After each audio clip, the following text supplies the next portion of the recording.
Welcome to the Here I Am talk show with host Jamie Willis, where we discuss today's truths, people's stories, testimonies, healings, miracles, and so much more. Let's get started, honey.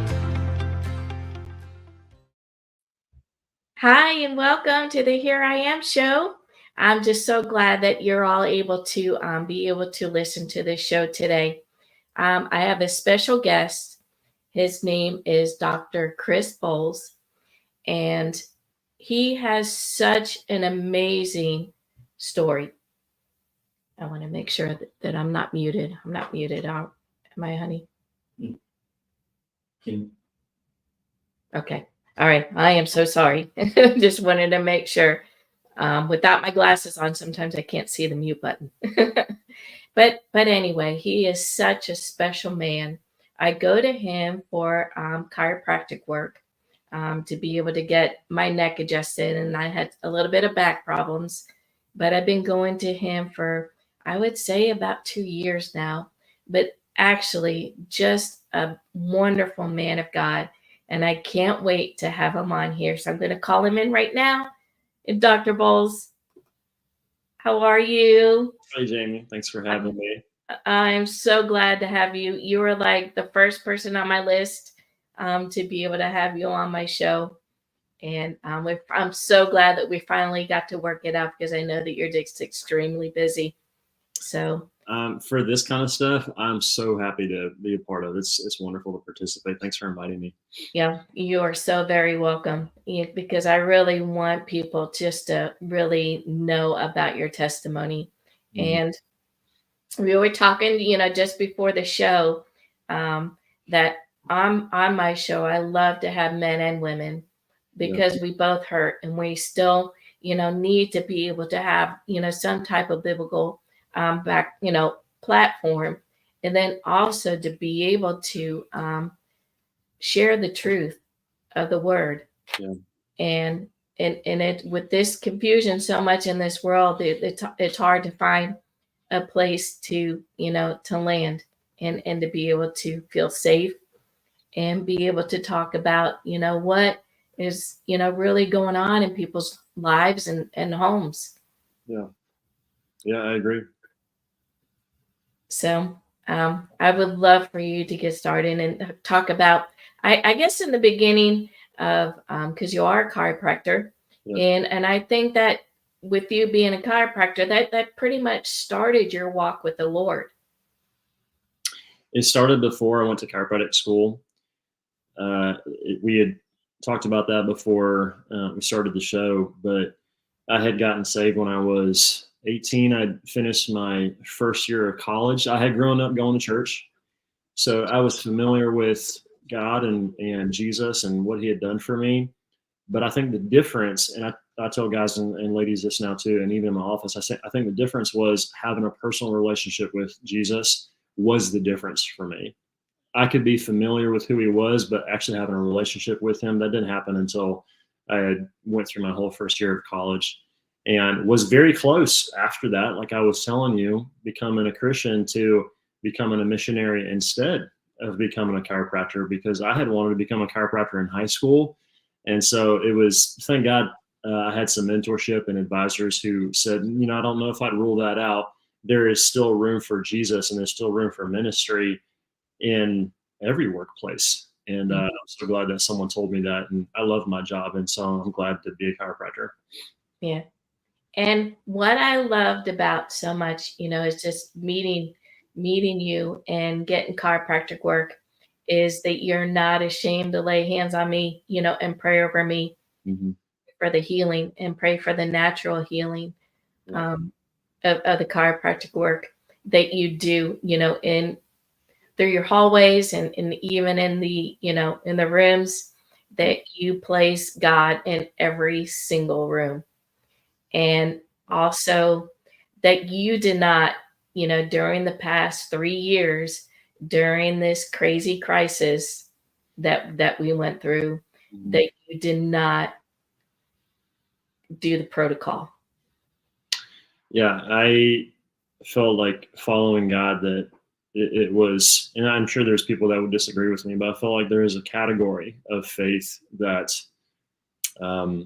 is not new to following God. I mean, imagine what it was like before we had the type of medical technology we have now, and your child gets sick, right? And so Mhm. people were begging Jesus, come upstairs and please lay a hand on my child and pray for my child. The level of faith that requires, because there was no alternative, I think now places us in a position where we don't allow God to enter our healthcare until someone says, well, it's in God's hands now. And I've never liked that, because it's always been in God's hands. And so Mhm. for me to be put into a position where I have to choose protocol over faithfulness, I'm going to choose faithfulness because He's the doctor, He's the healer. And so I'm going to run to the Father first for healing, and then consider protocol or medical, or whatever you want to call it, as an afterthought. But yeah, I can't leave the source. The source is where healing comes from, and so we're going to trust Him for it. Yeah. And it was amazing. And you even did that with your staff too. Mm-hmm. Your staff that you have are amazing men and women Yeah. that are there, and they're so humble, and they are not afraid to speak, No. to the goodness of our Lord. And then also, just a couple months ago, that you had praise and worship in your at your center, and we were able to pray over people, and also, being able to see some of the healing that, Mm-hmm. you know, This, and it was absolutely incredible. I don't know if you know this, but we had a man who was seriously considering taking his life.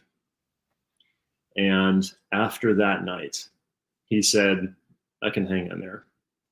And if it wasn't for this night of worship and prayer and intervention, I may not be around. And so, even if it was for him, Yeah, it would have been worth doing, right?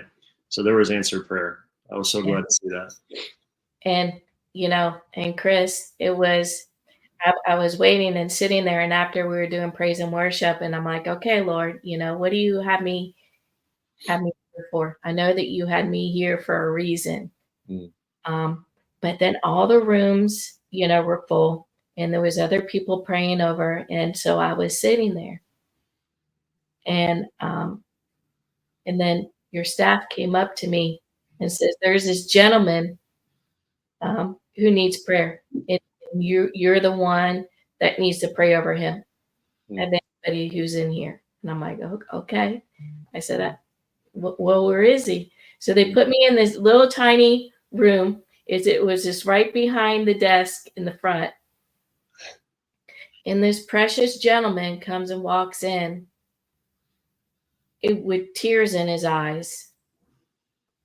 And he's like, You're right." He's like, I don't think I'm fit to be on this earth anymore. He goes, "I'm tired. Yeah. Yeah, I'm tired of the pain. I'm tired of the heartache." Mm. And to be able to lay hands on him, and what we did, the couple people on the staff too, laid hands on him, and that man was a completely different person. Yeah. So I'm hoping that he's doing well. Yeah, he is. Yeah. And, but I just give God all the glory and all the praise for that, because there's power in prayer.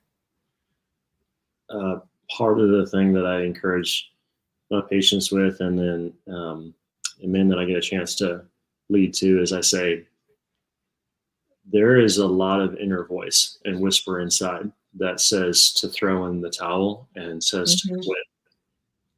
I don't know if it's probably just as strong for ladies, and it might be a different voice, but as far as speaking for myself, I would say it says you should quit. And are you making a difference? Is what you're doing worth it? And as I've followed God over the years, it's become obvious that that's just the devil. And he wants to convince all of us that us being here isn't worth it. But the truth is, there is only one of us. There's only one me. There's only one you. There's only one of that man. And if we fall for it, right? The deception and the lie, and leave this earth, there's one less person making a difference that God determined was important enough to even create in the first place, and is here. And so I always tell people, in fact, I think you guys heard me say this for that ministry night. I said, I don't permit the lies to be louder than the reassuring voice of the Father, because at first they are always louder. One of the guys that my wife and I talked to, he's a gifted counselor and very spirit led. He goes, Satan's like this dog that just barks really loud, but he has no teeth. He just, he's just barking, barking.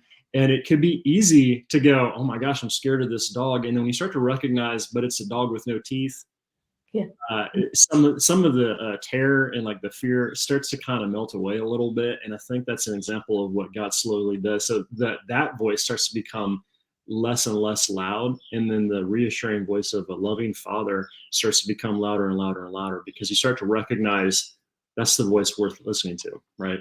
Yeah. And it's so true. And it's, in the quiet moments, it's a whispering voice. Mm-hmm. But at times, his voice is a little bit louder.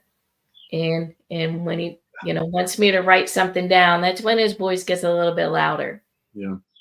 And it sounds convincing. Oh my gosh, it does. It does. It does. It's a calming voice, but then, it's also a voice that that you're hearing him. Yeah. So I would love for you to talk about your story and the start of it. You were married before, correct? Yeah. So I got married in 2010. I was still in chiropractic school. I have two wonderful children from my first marriage, my son and my daughter. And it's hard to believe, but my son's getting ready to turn 13 next month. My daughter's getting ready to turn 10. So they're 12 and 9. And so it was a hectic time. We started my practice from scratch. I didn't buy it from anyone. I always felt like this was the call to start an Exodus Chiropractic in Nashville. We're in Franklin, Tennessee, which is just south of Nashville. But I felt the call to start my own practice. And if anyone listening has ever been an entrepreneur or started a business from nothing, it is a lot of work. And getting my name out, getting people to trust me, building a reputation, marketing, telling people who I was. In those early years from 2011, when we started my practice, for the first 3 years, I felt like I was working 80 to 90 hour weeks, which is just customary when you're starting something new, unfortunately. And so if you would ask me, I would have said I was happily married. I had two wonderful kids. And in 2016, it just all came crashing down because my wife at that time confessed to me that she had had an affair. And it shocked me. When I write about it now, I go, the movie Matrix, where they're convincing Keanu Reeves that he lives in a video game, and he can't even comprehend the reality you're telling him is real. And unfortunately, he eventually has to accept it. That's how I felt. I felt like the news I had learned, number one, is betrayal. There's no way around it. It's just betrayal. But the news I had learned was such a shock to me. I couldn't comprehend what I was hearing. And so a dream of mine, and a dream for most people, which is to get married, stay married, be married to one person, right, for the rest of their lives, I had to say bye to. That was a very sad time in my life. I did my best to cover that up, wear a mask, enter the practice, do the doctor thing, and pretend like everything was okay for me personally, but it was not. I tell guys now that ask me about that, I was depressed, tortured, suicidal. I didn't want to live. I had never felt like that in my entire life. I had always kind of lived a Ferris Bueller life. Everything had really always worked out for me. I felt like things that I had committed to achieve and work toward and strive for, they seemed to work out for me. And that was the first time that, without my consent, someone derailed all the plans.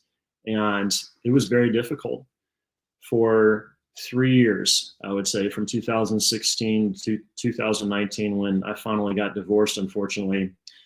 I kind of didn't know how to live.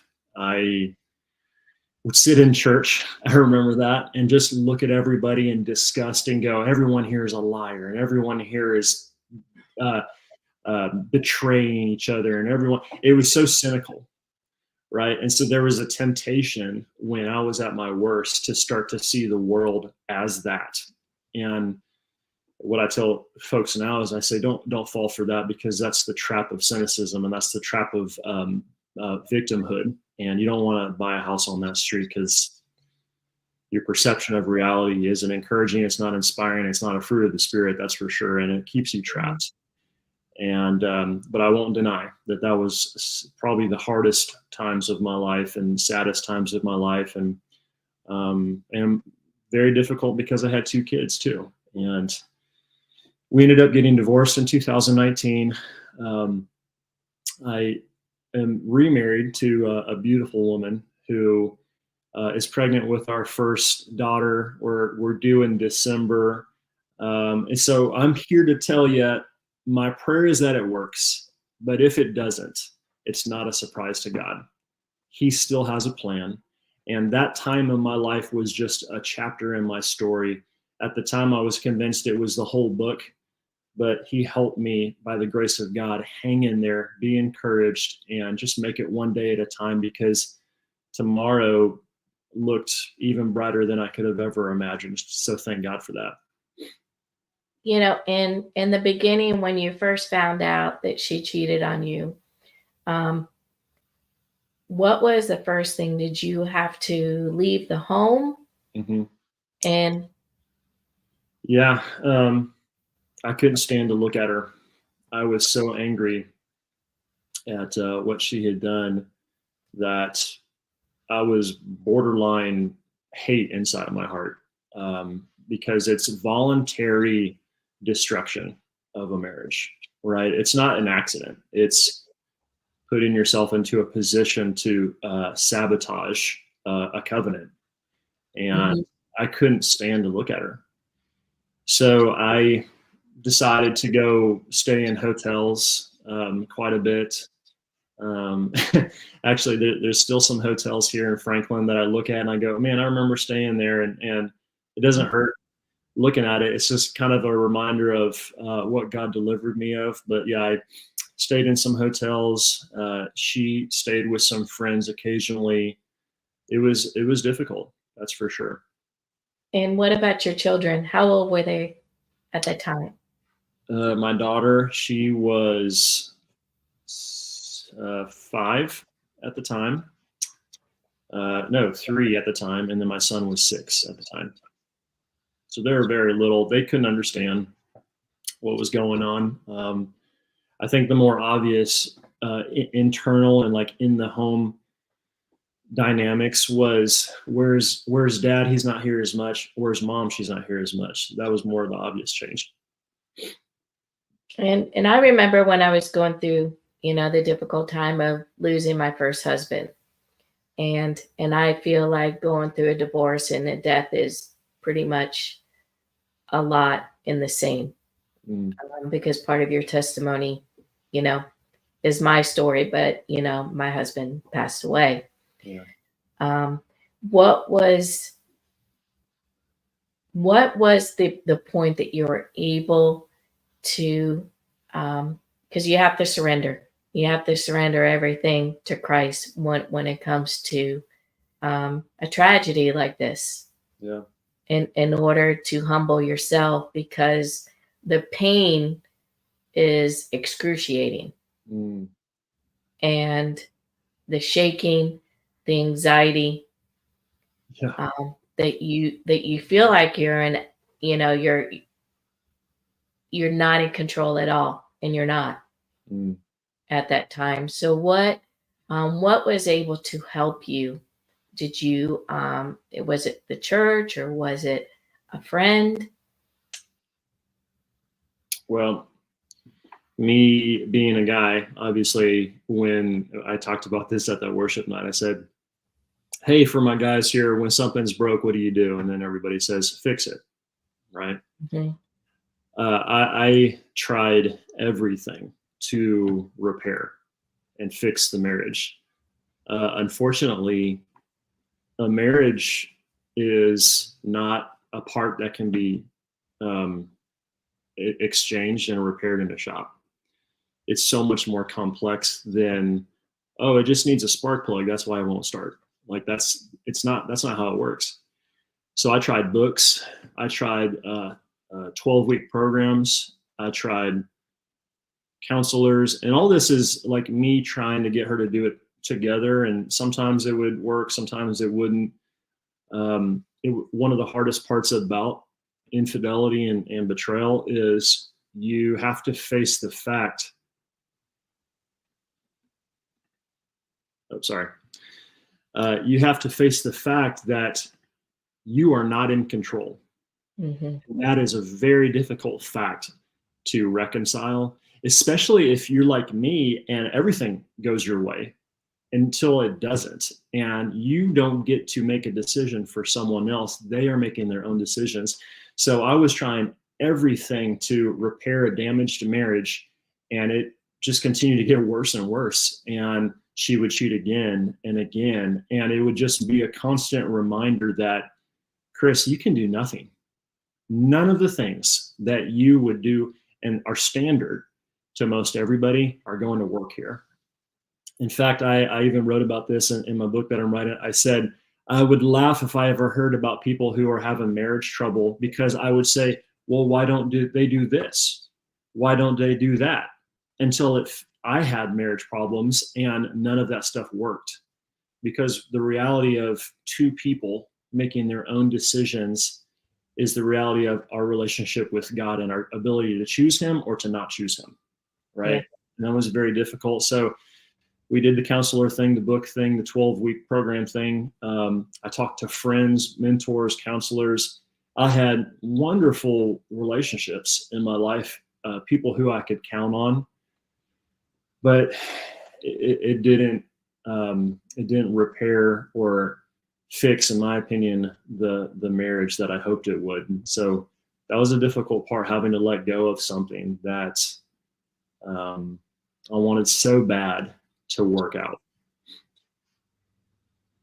Yeah. And with my, I got married, a year after my husband passed away, because I felt like I needed to have, you know, a man in my life.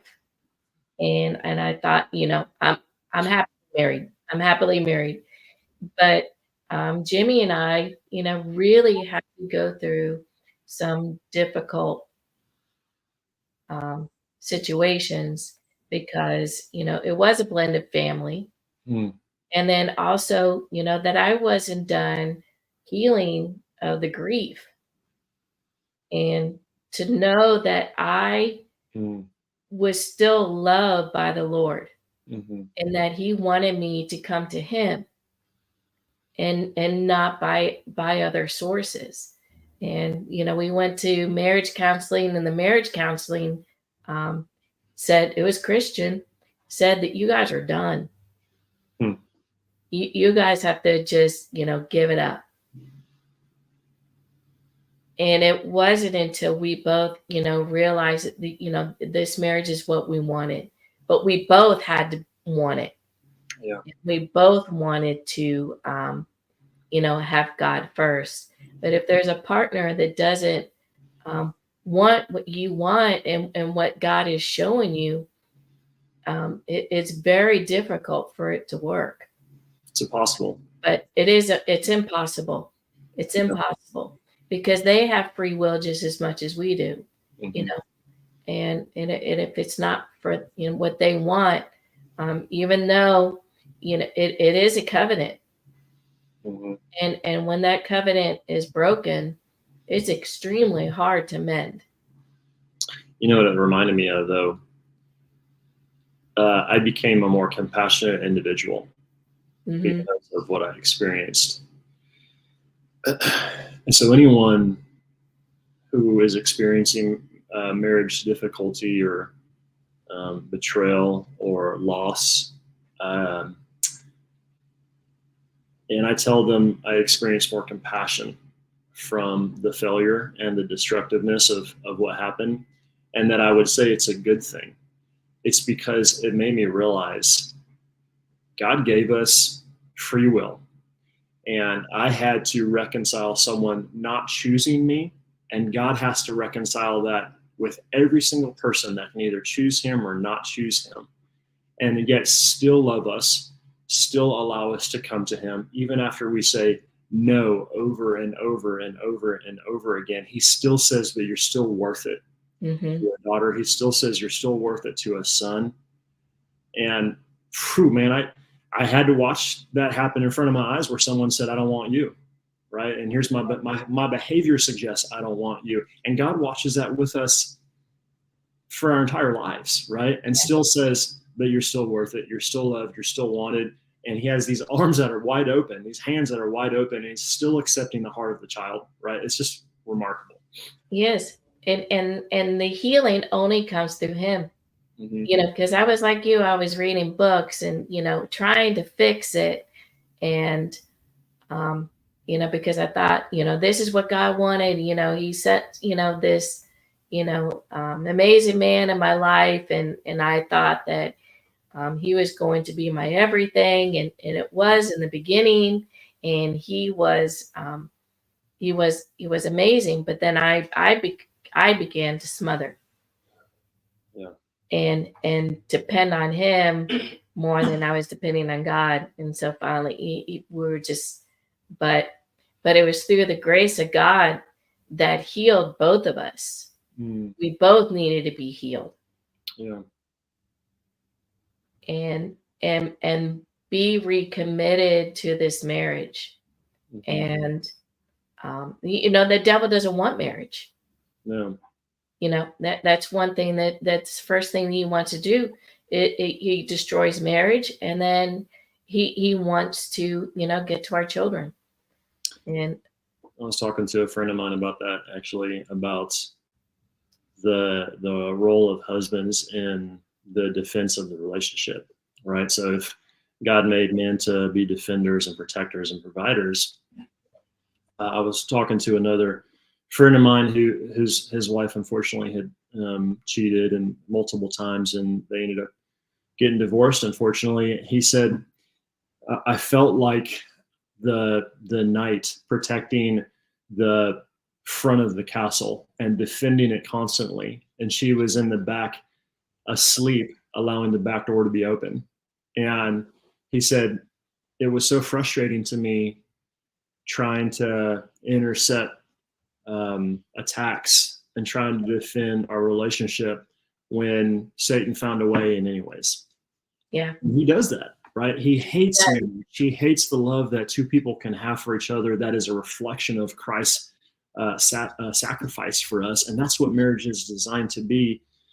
It's just unfortunately they don't always work out. yeah, and what the Lord has revealed to me, just a couple of weeks ago, that is still a covenant, even if you're not married. Um, it's still a covenant to the Lord, because He doesn't want us to, infidelity. He doesn't want us to have lust. That's nothing but from the devil. But Mm-hmm. He wants us to, to be for Him and for Him alone, and He's our everything. Yeah. He's our needs, our wants, and our praises, and our glory, and the person that we can just tell our intimate thoughts to and be able to speak to him, even as our father, but also as a friend. And, I'm not downing, any kind of Christian counseling or anything like that, because, some of it works, and it works really well. But unless the two partners, the husband and wife, aren't on the same, conviction and guidance of the Lord, it's very, very difficult. When I was doing the healing programs, the first one was one that you were designed to do with your partner. And then the second one, after we completed that, and I was just so disappointed in how the first one turned out, in the sense that I thought this would help. But I started to notice a pattern, not just in my own marriage, but on the call. So like we'd have calls, and there would be 6 other couples on these calls. And you started to recognize the repentance from unfaithfulness, and then the avoidance as a contrast to partners that were just like, this isn't a big deal, I'm justified. But I think what's ugly about that is God doesn't want just your behavior to change. He wants your repentance, right? Where you go, gosh, I messed up, I'm sorry, please forgive me. Not, you caught me, so I'm going to fix it. That's different.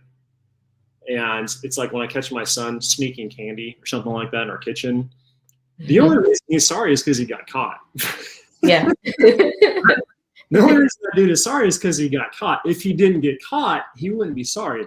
Repentant says, I'm sorry even if I didn't get caught. I feel bad inside. I'm ready to change my behavior. And so it became apparent on those calls who was ready to do that and who was not. And so I guess what I'm saying is we completed that thing, and I just never I never felt like she wanted to change. It was just like, let's just move it along here. But there were other couples that did. And so I admired that. So then the next program I did was irrelevant to her, and more about, look, if you're coming, great. If you're not, though, I need healing. Like I have to do something, because if I stay in this marriage, if it doesn't work out, I still have to be a family man. I still have to be a dad. I still have to be a businessman. I still have all of these responsibilities to the world and to the kingdom. And I'm not okay with being a broken version of myself, showing up and doing some worthless version of myself role. I want to be healed. And so I did this program, and I learned that more than half of marriages were failing. Just as much female caused infidelity was happening. I learned all sorts of statistics about marriage, unfortunately, that, man, there's an all-out invasion from the devil on the covenant and on the marriage, because he hates it. Yeah, he does. And as I said, and then it trickles down, and then it attacks our children. Mm-hmm. How did your children take to this?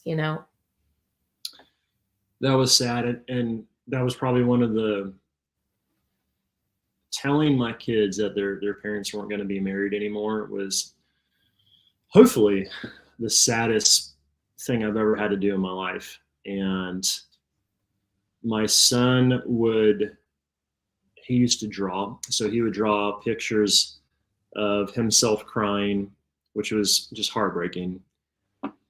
He would write little messages to God that would say, why divorce, God?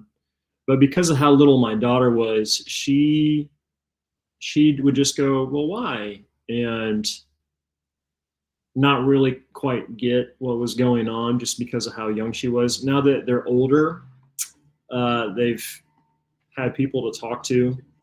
They have friends whose parents have unfortunately divorced. So it's not as lonely as you might think, but that was tough.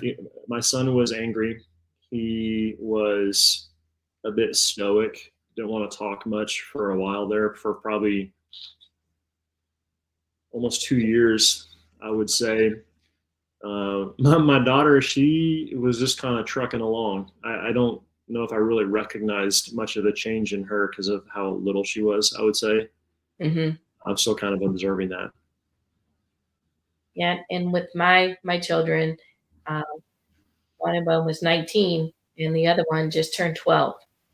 Mm, You know, right before he passed away, it was like our last family vacation together, and it took her till this year, and it's been 11 years for her to finally been able to heal from it because she kept everything bottled up.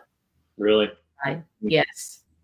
And so we had a phone call just a couple of weeks ago. We were on the phone for 3 hours, and that was very unusual, you know, for her Mm, to talk for 3 hours. Usually I only get 5 minutes with her. yeah. And Well, thank God for that. yeah. So Mm, then to be able to see the God working in her, she still has a little ways to go. yeah. Um, but it was just like the Lord just, opened up the floodgates for her to finally, you know, and it was a learning experience for her too, because, she was so young and in what she thought, what was going on, it really wasn't, what the truth was.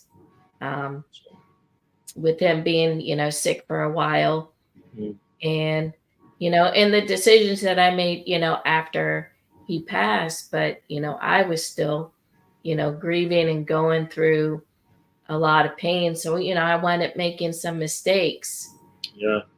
um, just because I didn't know. I tried to fix it, and and then also it was just part of my journey, Mm, to get to where I am now. yeah. But I know that you are a completely different man. I Mhm, didn't meet you before, but I know that when the transformation happens and you finally have healing within yourself, and that what you said is so true. I had to have healing. You had to have healing for yourself mm, in order. Okay, is this marriage going to work? And I'm okay with that. I'll stick with it. But what's going to happen if I can't? mm, Am I going to be all right? mhm, Am I able, to be able to still function and to be able to live with you or without you? yeah. But you don't want somebody in your life is not that's not committed. Mhm. And I tell, so my parents have been married for 35 years, and I got great parents. Um, but I told my mom recently, she said, um, or maybe I told her, but either way, we were talking about my previous marriage. I said, um, I would have just stayed married, mom. And she said, you get that from your dad. Like he is willing to do his duty. And so even though I was um, betrayed and mistreated, the marriage isn't just about me. It's a reflection of a covenant, and I take covenants serious, and everybody should. mhm, So even though there was um, betrayal on my ex-wife's part, I was still acceptable of the marriage, and so I wasn't going to go return the favor and you know seek all these unhealthy moral failure behaviors to make her pay or maybe somehow medicate myself. That wasn't acceptable to me either. But I had to hear from God. I had to hear from God. In fact, when guys ask me, how do you know whether to stay or go? I cannot answer that question. I say, that is a question that you'll have to answer for yourself. And I hope that you'll ask God. I hope that you'll ask God and wait for the answer. and one finally came for me, but it took almost 3 years for me Yeah. to even know what to do. And I'll tell you this, that was one of the hardest parts of following God, is when you feel like he's not listening and you feel very alone and you feel very dark, and you're left to deal with your emotions and made up thoughts. And in that particular scenario with infidelity, they call them intrusive thoughts, the just nastiness of what someone did and you having to deal with that. But I had to deal with silence from God for over 2 years.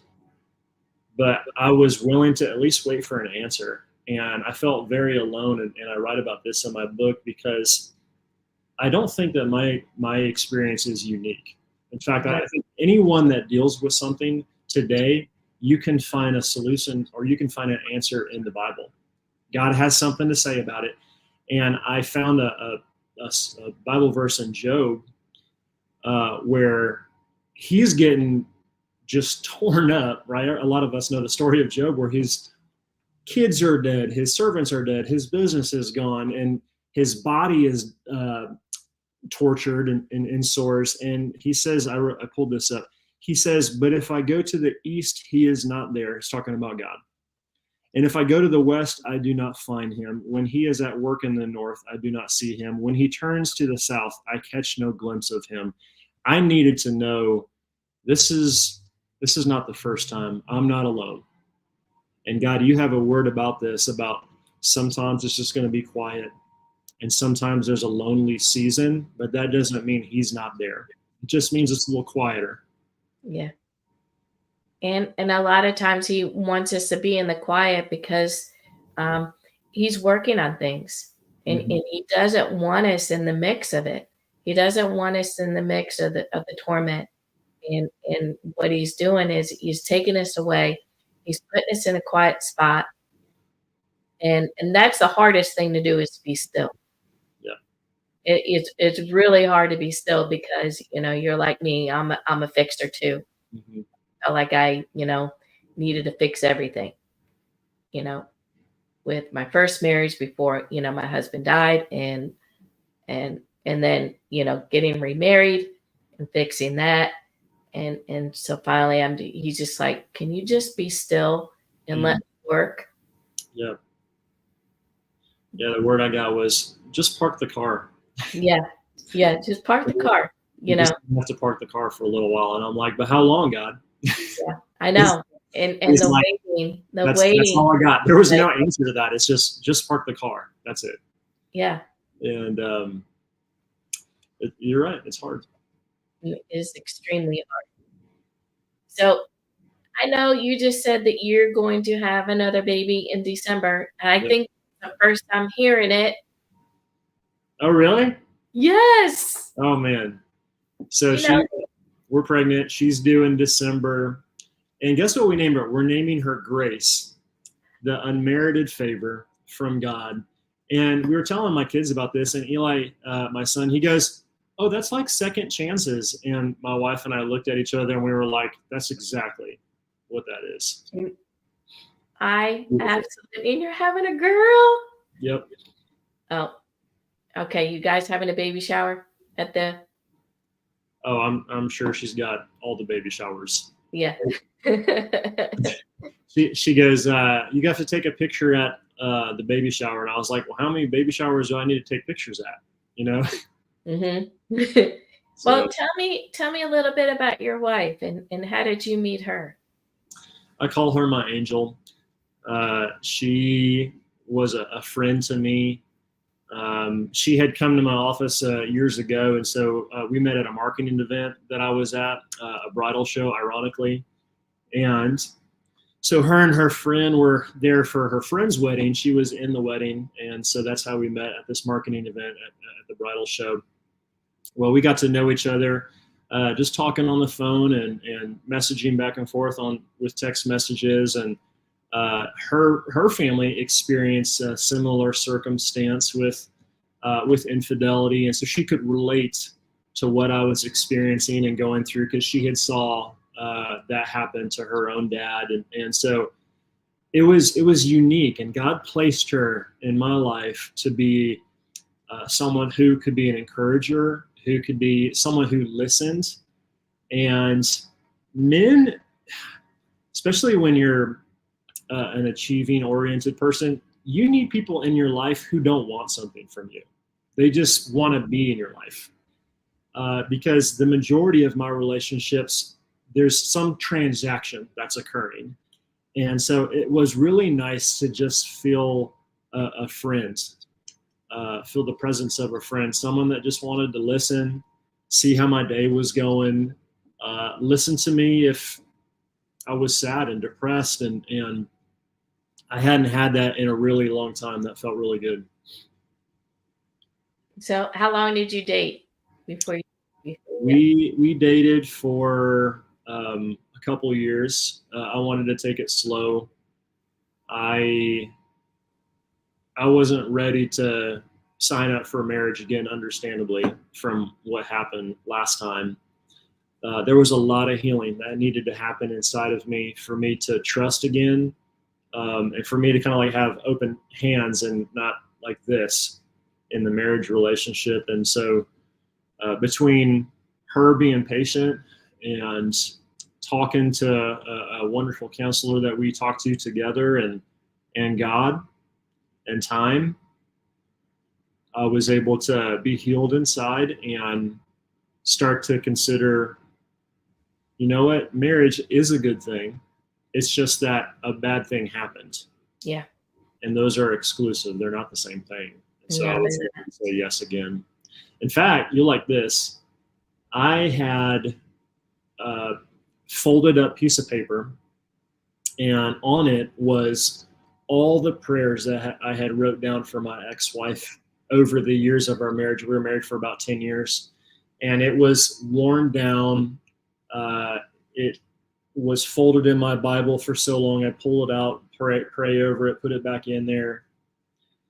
And it was things like protect her heart, draw her to you, keep her safe, show her how to be a good mom, um,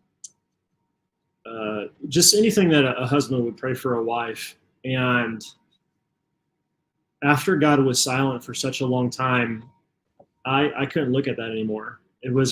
For me, it was a reminder that those things were unanswered. And so I threw it away. I was so angry. I threw that thing away that I had been praying for years and years and years and years and years. And one day God said, that wasn't for her, that was for her. And I go, gosh, I wish I wouldn't have thrown that away. I wish I wouldn't have thrown that away, because those prayers were answered. It just wasn't in the way that I thought they were going to be answered. And how many times has someone said that about following God, right? Where they right. were Right. like, he did answer the prayers, but it was just different than I thought it was going to be. And do you think that your ex-wife got any of the healing for her too? I hope. Yeah. I hope so. She's remarried. She's had a child with her new husband, and they're pregnant again. I do pray. I pray quite a bit for her, actually, because selfishly, she's still the mother to my kids, right? Yeah. So I still want her to be a good mom, and I want her to be released from any shame or guilt or frustration, or whatever it is that she felt from the previous marriage. It's just that I get to be married to someone different now who I just love. Yeah. Yeah, you do. She is so adorable. Yeah. And she is, truly a woman of God, and just absolutely adores you. And I'm sure, I haven't seen her with your kids, but I'm sure that they're, just in awe of her. She's a wonderful lady. She's a natural. Yeah, she does. She shows so much grace and mercy, and humble. Yeah. Very, very humble. And favorite thing about very her, supportive of you. oh my gosh. Yeah. Yeah. Extremely supportive. when you have context or like a previous experience, you can't help but um, compare the two, right? Like even if you don't want to, you still will. And before this call, she goes, "Hey, let me pray for you real quick." And I was just like, "Gosh, you're just amazing. I don't have to ask. I don't have to invite. I don't have to propose. She just does it." And it's just one of those things that God just knew I needed. It's just getting there um, was a little bit darker than I thought it would be, but it was worth it. It was worth Yeah. it. Yeah. And I appreciate your honesty, not in here. Men, really need to hear this. Mm-hmm. Um, because a lot of it, in the past couple years, well, it's been a while, that men's voices have been, you know, shut down. Or That quiet. this is not allowing the men to be men Yep. and degrading them. Mm-hmm. Yeah, like we don't have something to say, and we do. Yes. But when you give the platform to someone else, and then you get upset because men are quiet, I think you create a standard, unfortunately, from that. And men, in fact, God has raised up relationships now with guys I know that have experienced similar failings that I experience, and I know that part of my ministry, it's not just the health and well-being of my patients, but also the heart of men and the heart of women too, but mainly the men that have experienced what I've experienced. And it's an honor getting to be there for them, listen to them, and encourage them to fight and to trust God and to submit and to surrender and wait for Him to deliver them because He will. Yeah. And he will. And Mm-hmm. it's just so extremely important what you're doing. Yeah. And, as I said, men's voices have been silent for a really long time. Yeah. And that's why, with my platform, that I can't exclude, men. I can't just have women on here. It's the men and women because we're all, in a covenant with the Lord. Mm. We're both there for his kingdom and for his glory and Yeah. for his mercy. And we're equal. Mm-hmm. He created us equal. And I just want to be able just to help as many people as I can Yeah. to get his voice out there, to use me. Um, I'm not in it for the money Mm-hmm. at all. It's cost me everything to do this show. I'm not Mm. getting any money Yeah. from anybody. I have great sponsors, to be able to air it. Um, but I'm just getting so much great feedback, and with people like you who are, this isn't an easy thing to do, is to get on camera and to pour your heart and soul and talk about things of what you went through, Mm-hmm. because it is it's hard, Mm-hmm. but I love it how, through this and through the trials, that the Lord gives us the boldness Yeah. and the urgency to speak truth. Yeah. You never know who's listening. No, Whether I'm leading the girls who are just wonderful in the they office, are. and telling them about, hey, what does the heart have to do with serving people? Or it's a patient in another room while I'm taking care of someone, and they're listening to me talk about something difficult. It impacts them, and the heart just needs to be loved. It needs to be protected, and it needs to have a relationship with Jesus. It just has to. It does. There's no other way.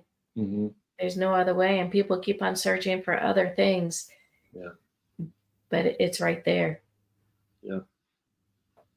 So, but thank you so much, Chris. I appreciate everything. I appreciate you helping me with my healing too.